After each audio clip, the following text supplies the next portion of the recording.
Hello guys. सो आज के इस ट्यूटोरियल में हम बात करने वाले हैं वेर वेरिएबल्स के बारे में। वेर कैसे वर्क करता है और क्या स्कोप होता है उसका और होस्टिंग को कैसे अलाउ करता है, राइट। तो स्टार्ट करते हैं और मैंने कुछ पॉइंट्स नोट करके रखे हैं, उन्हीं पे बात करेंगे और उसी में हम डिटेल में जाएंगे। सो पहला पॉइंट है use to declare function scope और ग्लोबली स्कोप वेरिएबल। तो इसका मतलब है कि जो वेर जो इसका मतलब है कि वेर वेरिएबल्स को ग्लोबली स्कोप और फंक्शन स्कोप में डिक्लेयर करता है। तो ग्लोबली स्कोप कैसे होता है कि वेर ए इक्वल टू 10 मैंने इनिशियलाइज कर दिया, ए डिक्लेयर किया, वैल्यू 10 इनिशियलाइज कर दी। अब इसका स्कोप पूरी इस फाइल में ग्लोबली है, इसको कहीं भी एक्सेस कर सकते हो। कहीं भी एक्सेस कर सकते हो मतलब कि मैं कोई फंक्शन बना रहा हूँ, राइट। फंक्शन टेस्ट, यहाँ मेरा var B equal to 20 and if B and there is, इसमें एक कंडीशन कोई कुछ भी हो सकती है, राइट। तो इस जो ग्लोबली है मेरा ए, इसको मैं यहाँ भी एक्सेस कर सकता हूँ, इस ए को मैं इसके अंदर कर सकता हूँ और इस फाइल में कहीं। ग्लोबली डिक्लेरेशन का मतलब है कि मैंने जो वेरिएबल डिक्लेयर किया है with the help of var, उसके थ्रू अब मैं इसको एक्सेस कर सकता हूँ पूरी फाइल में कहीं पे भी। अब बात करते हैं फंक्शन स्कोप क्या है। तो फंक्शन स्कोप में मैंने क्या किया, एक फंक्शन लिया टेस्ट। अब उसमें मैंने वेरिएबल बी लिया, वेर की हेल्प से एक बी वेरिएबल लिया, उसमें वैल्यू इनिशियलाइज कर दी मैंने 20। तो इस जो वेरिएबल्स का जो बी का जो स्कोप है वो इस फंक्शन के अंदर ही है, इससे बाहर नहीं है, ठीक है। तो मैं आपको बताता हूँ कैसे, ठीक है। मैंने यहाँ बी एक्सेस किया, यहाँ ये फंक्शन स्कोप ही है, इसकी वैल्यू 20।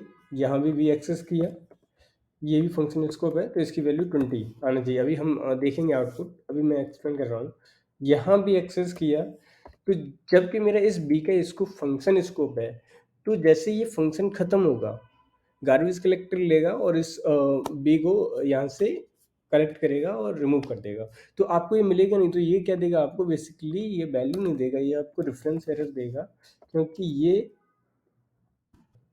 तो ये क्या करेगा, बी आपका एक्सेसिबल नहीं है। एक्सेसिबल मतलब कि इसका स्कोप ही था, और ये आपका जैसे ही इसका काम खत्म हुआ इस टेस्ट का, गार्बेज कलेक्टर चेक करेगा, अगर कोई जिसका कुछ काम नहीं है, ऐसा कुछ है वैल्यू तो जो मेमोरी ले रहा है, तो उसको क्या करेगा, ये रिमूव कर देगा, ठीक है। तो इसको टेस्ट करते हैं। इसमें इस केस में हमारे दोनों टेस्ट हो जाएंगे, ग्लोबली और फंक्शनली, ठीक है। आउटपुट देखते हैं, रिफ्रेश करते हैं। 10 20 लाइन नंबर 12 13, लाइन नंबर 12 13, ठीक है। इसका ए को एक्सेस किया था जो ग्लोबली डिक्लेयर है, और 20 जो फंक्शनली डिक्लेयर है। 10 20 लाइन नंबर 15 16, ए को फंक्शन के अंदर किया था और बी को फंक्शन मतलब इसके स्कोप में किया था। तो इस ए को मैं रीच कर पा रहा हूँ सब जगह।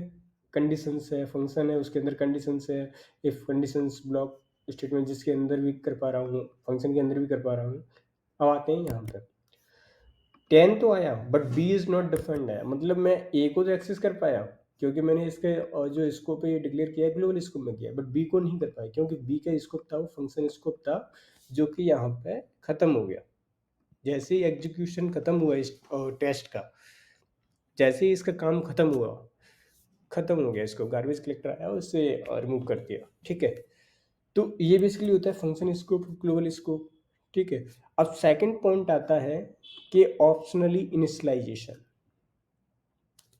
ऑप्शनल इनिशियलाइजेशन से मतलब है बेसिकली, जैसे हमने लेट एंड कॉन्स्ट के में भी पढ़ा था, कॉन्स्ट ऑप्शनली नहीं होता है, मैंडेटरी होता है, लेट ऑप्शनली होता है। आप एक बार उन वीडियो को भी देखिए, उससे आपको क्लियर होगा। तो वेर ए, मैंने वेर ए डिक्लेयर तो कर दिया, बट अभी मुझे नीड नहीं है वैल्यू डालने की, नीड होगी बाद में।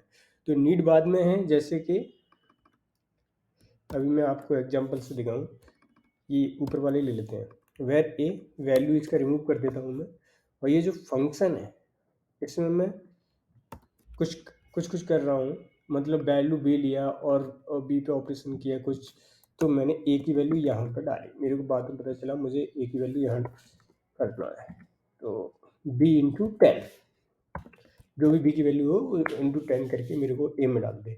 तो मैंने इसका मतलब है कि इस डिक्लेरेशन कर दीजिए, इनिशियलाइज नहीं कर रहे हो चलेगा, तो आपको ये बाद में आप कर सकते हो। तो ये देखो 200 हो गया ना, तो ये आप बाद में भी कर सकते हो, ऐसा नहीं है कि मैंडेटरी आप इनिशियलाइज नहीं करोगे तो ये एरर देगा। तो सेकंड पॉइंट हो गया। थर्ड पॉइंट हुआ कि अलाउ टू रीडिक्लेरेशन। अलाउ टू रीडिक्लेरेशन का मतलब है कि इसके स्कोप में अगर आप इसको अलाउ रीडिक्लेयर करते हो तो इजी कर सकते हो। अब स्कोप में इसलिए कह रहा हूँ कि अगर मैं लेट सपोज यहाँ कर देता हूँ वेर ए इक्वल टू 30, ठीक है, तो अब इस ए का स्कोप तो यही है ना, फंक्शन स्कोप, राइट। अब इसकी वैल्यू दोनों डिफर होंगी। जैसे मैं इसको दे देता हूँ 5, ठीक है। अब यहाँ पे जो मैं इसको कंसोल करवा रहा हूँ, यहाँ पे और यहाँ पे दोनों डिफर आएगा। जैसे इसकी वैल्यू क्या हो जाएगी, ए इक्वल टू 30, 30 इंटू 10 300, और यहाँ पे 300, राइट। पर यहाँ क्या होनी चाहिए, यहाँ तो 5 होनी चाहिए ना, राइट। तो ये रीडिक्लेरेशन होता है कैसे, कि जैसे मैंने वेर ऊपर ए दिया तो वेर ए फिर दिया और इसमें वैल्यू डाल दी 10, या फिर से मैंने वेर ए दिया, इसकी वैल्यू डाल दी 20, ठीक है। तो ये रीडिक्लेरेशन हुआ उसी सेम स्कोप में, तो ये अलाउ करता है। इसका आउटपुट क्या आएगा, इसका आउटपुट आएगा 20 यहाँ पे। अब देखिए 20 आया, सॉरी रिफ्रेश करते हैं एक बार, 20 आया, 20 आया। बी इंटू 10 कितना हुआ, 200। तो इसने इसको ओवरराइड कर दिया, इसकी वैल्यू डाल दी, मीन्स इसको इनिशियली यहाँ करो या हम डाल रहे हो तो बात ये ना, क्योंकि इसका इसको अंदर है, तो इसलिए 200 आया, 300 नहीं आएगा, सॉरी। ओके, हम उसके अंदर इसके वैल्यू भी तो डाल रहे हैं ना, बी इंटू, तो बी 20 है, ये 10 है, तो 200 आ गया, इस 300 नहीं आएगा ना, 3 के डायरेक्ट मल्टीप्लाई नहीं करेगा, यहाँ पे ए करते तब 300 आता, दैट मिस्टेक। ओके, तो आपको समझ में आया ये थर्ड पॉइंट भी। अब create a property of window when B declared as a globally. तो मैंने इन वेरिएबल्स ए को ग्लोबली डिक्लेयर किया है और यहाँ बी को फंक्शनली। तो विंडो प्रॉपर्टी किसकी क्रिएट होनी चाहिए, ए की। तो चेक कर लेते हैं, console.log window dot A, B को भी अपन प्रिंट करा के देखेंगे क्योंकि कंफर्मेशन जरूरी मांगते हैं आप लोग ना। ये अनडिफाइंड आएगा बेसिकली क्योंकि इसकी प्रॉपर्टी नहीं है ना। ये आएगा वैल्यू, जो लास्ट वैल्यू होगी ओवरराइट कर रहा होगा, राइट। तो देखिए लाइन नंबर 27,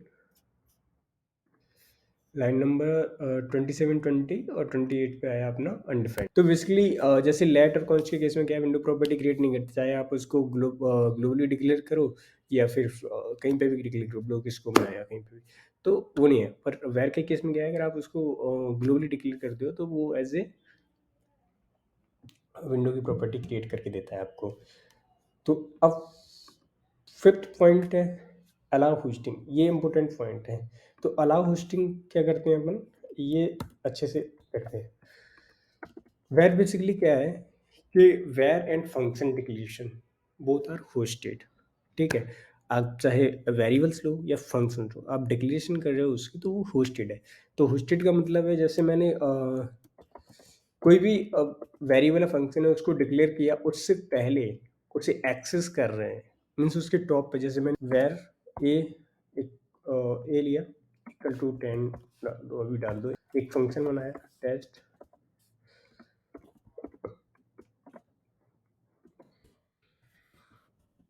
डॉट लॉग, ठीक है।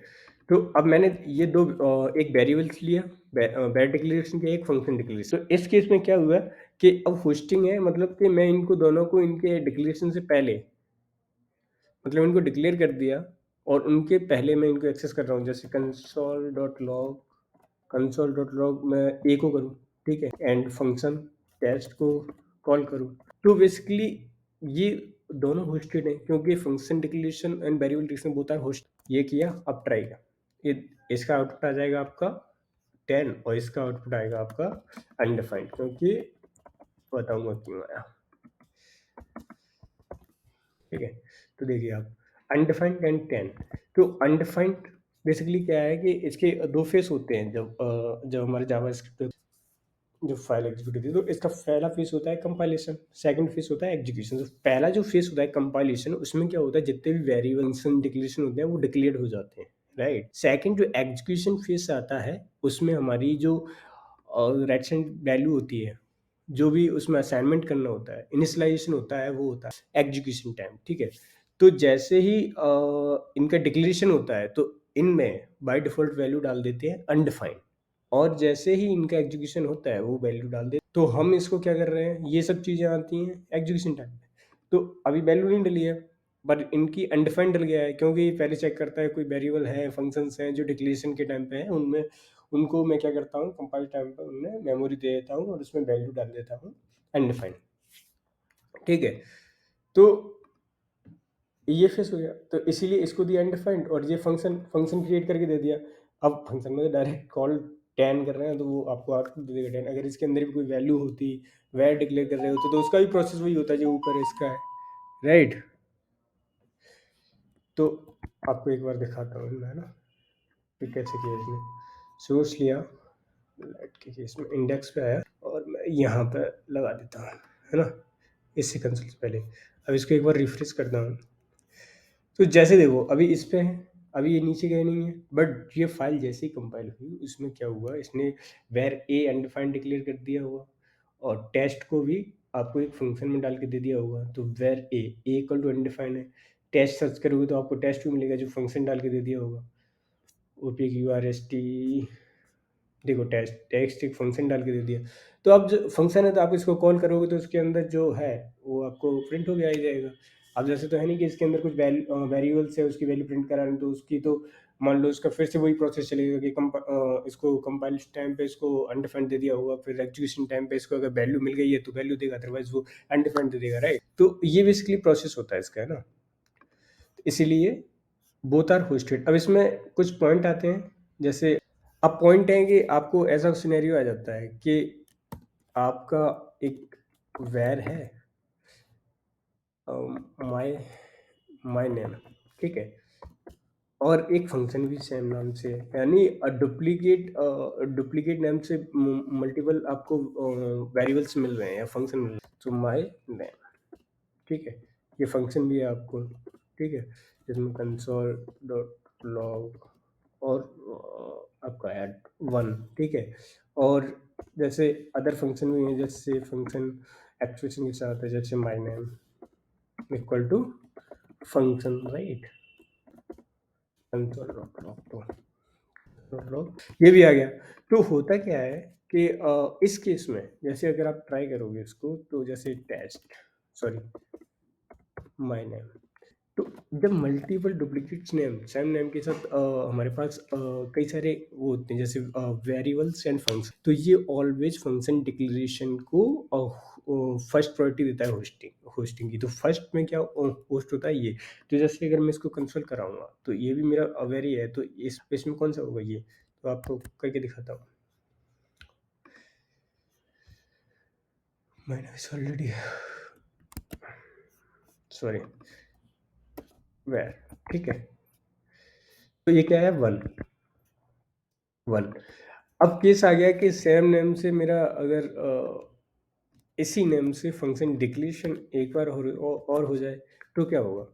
तो इस केस में जब हमें अगर सेम नेम से सेम डिक्लेरेशन फंक्शन की मिलती है तो ये ओवरराइड कर देता है, इस केस में 2 आएगा, तो ये 2 आ गया। तो बेसिकली ये होस्टिंग का कंसेप्ट है और ये कैसे वर्क करता है ये मैंने आपको समझा दिया, बट एक पॉइंट और समझाऊंगा कि लेट सपोज मैंने ये लिखा हुआ है आपका, ठीक है।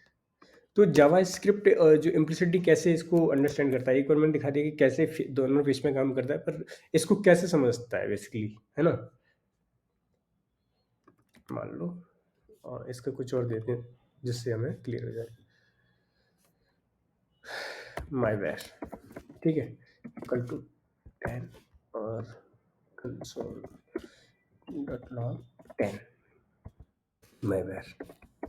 तो जावास्क्रिप्ट इसको कैसे समझता है कि इस कोड को जावास्क्रिप्ट ऐसे समझता है, जैसे आपने वेर, माई वेर, ठीक है, कंसोल लॉग myvar। अब myvar में वैल्यू डाल रहा हूँ, myvar इक्वल टू, ये हो गया ये कि वेरिएबल के साथ इसने कैसे समझा। सेम थिंग अपनी फंक्शन के साथ आती है कि वो फंक्शन को डाल देता है पहले कि फंक्शन माय नेम, ठीक है, जो भी है इसके अंदर अगर वेरिएबल्स क्रिएट करेंगे तो सेम प्रोसेस चलेगा। तो अभी मैं जस्ट 10 ही दे देता हूँ और अब फिर आ जाता है ये फंक्शन को कॉल करेगा माय नेम ये। तो ये बेसिकली ऐसे समझता है इसको, है ना। तो इस वजह से अब अगर आपको यहाँ कराओगे तो अनडिफाइंड मिलेगा, राइट, डिफॉल्ट वैल्यू। इसको कराओगे तो आप कॉल कर रहे हो सीधे, उसमें कुछ नहीं कर रहे हो, सीधे कंसोल कर रहे हो तो आपको वैल्यू मिल जाएगी। तो ये प्रोसीजर होता है। तो आई थिंक आपको ये होस्टिंग का कंसेप्ट भी समझ में आ गया होगा। तो आई थिंक यही होता है। और जो लास्ट पॉइंट मैं आपको बोलना चाहता हूँ कि पहले ये समझना चाहिए कि हम वेयर लेट कॉन्स्ट यूज क्यों कर रहे हैं। ऐसे इनमें वैसे समझने के लिए तो कहते हैं कि लेट ही है, कॉन्स्ट है, वेरिएबल है, कॉन्स्ट का कांस्टेंट होता है, लेट तो सिमिलर होता है वेर की तरह, पर न्यू फीचर ये सिर्फ तो ऐसा नहीं होता है। अगर हम प्रॉपर तरीके से देखें तो इसमें सिनेरियो होता है कि अब वेर का कब यूज़ करना चाहिए, लेट का कब करना चाहिए, कॉन्स्ट का कब। अगर हम जैसे अगर आप वीडियो को देखोगे तीनों को तो आप फाइंड आउट कर पाओगे कब करना चाहिए बेसिकली, अगर आपने सही से देखा है तो। जब हम प्रोजेक्ट्स पे काम करते हैं, इंटरव्यूज होते हैं, तो वो ऐसे सिनेरियो देते हैं तो हमें सिमिलर लगता है और हम वहाँ पे कंफ्यूज हो जाते हैं और रॉन्ग आंसर भी दे देते हैं। प्रोजेक्ट में हम रॉन्ग सिलेक्शन भी कर लेते हैं, फिर हम रोल बैक करते हैं या हमें रिव्यूअर हमें कमेंट करता है कि भाई इसको ऐसे मत करो, ऐसे करो, ठीक है। हम कहते हैं ये सेम ही तो है, बट आगे चल के क्या होता है कि हमें पता चल रहा है कॉन्स्ट कर लिया था पहले, अब उसमें तो मैं रीसेंड भी नहीं कर पा रहा हूँ, ठीक है। तो ये सब प्रॉब्लम आ जाती हैं जो उस टाइम पे नहीं सोचते हैं सिनेरियो। तो बेसिकली वेरिएबल को डिक्लेयर करने का काम होता है तीनों का, बट किस सिनेरियो में किस वेरिएबल्स कैसे करना चाहिए, वेर के साथ करना चाहिए या कॉन्स्ट के साथ या लेट के साथ, तो ये हमें थोड़ा सोचना पड़ेगा। आपको मैं इन तीनों वीडियो से समझ में आ जाएगा। सो आई होप आपको समझ में आ गया हो। अगर एक बार मैंने तो वीडियो को रिपीट करके देख लीजिएगा।